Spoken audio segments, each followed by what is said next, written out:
Traditionally, robotic manipulation requires a visual and geometric representation of the manipulated objects, either in form of a mesh or as a label training set.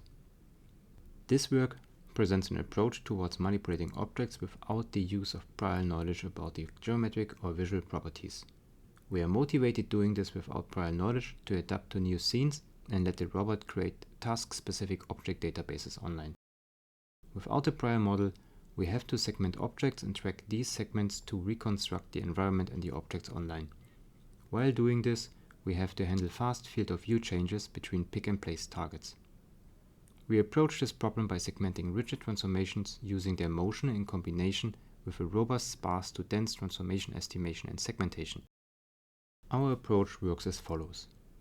For a stream of color and depth images, we extract key points to estimate an initial transformation for every tracked segment and refine this using a dense ICP approach. By propagating the sparse reprojection error of these transformations via optical flow to dense pixels, we can densely segment the environment and the moving objects in the image and track their path. By registering the segmented sparse and dense data using the estimated transformations, we build a 3D representation of moving objects online and store those in a database.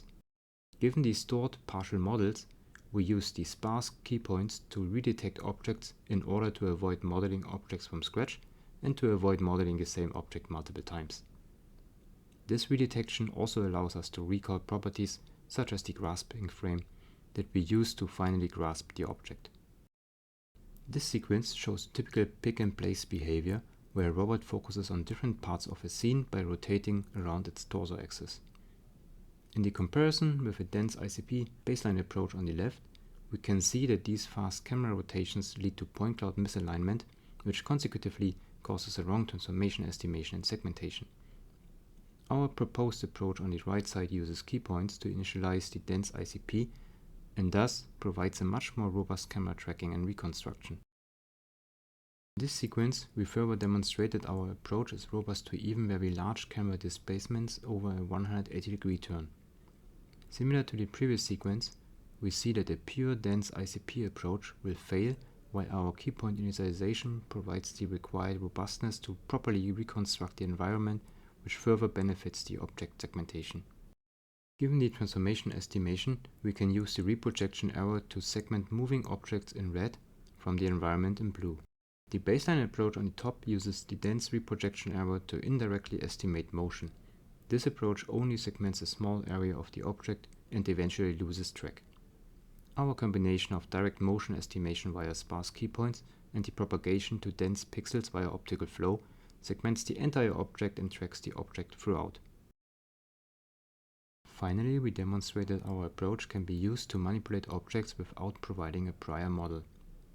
In this sequence, the robot observes a conveyor belt on which we place different objects. While the objects move on the conveyor belt, the robot segments and models them individually by motion. We fit an oriented bounding box to the dense model in order to obtain an object's center and width. Here you can see by the different colors that the robot is aware of multiple objects. When we place the first object again on the conveyor belt, or in this case a copy, the robot redetects the object and recalls the center and the width for grasping.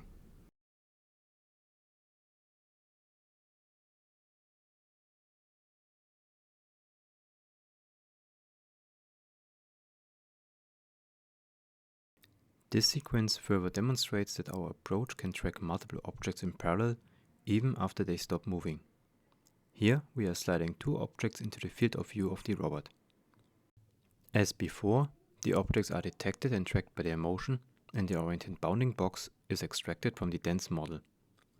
The robot stores these bounding boxes in the order in which the objects are detected and grasps them one by one once instructed. Now we repeat this experiment in the inverse order.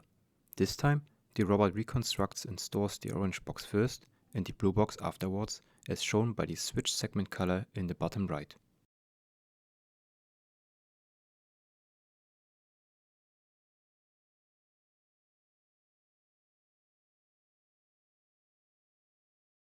Once instructed to pick and place all boxes, we automatically grasp the orange box first and the blue box afterwards.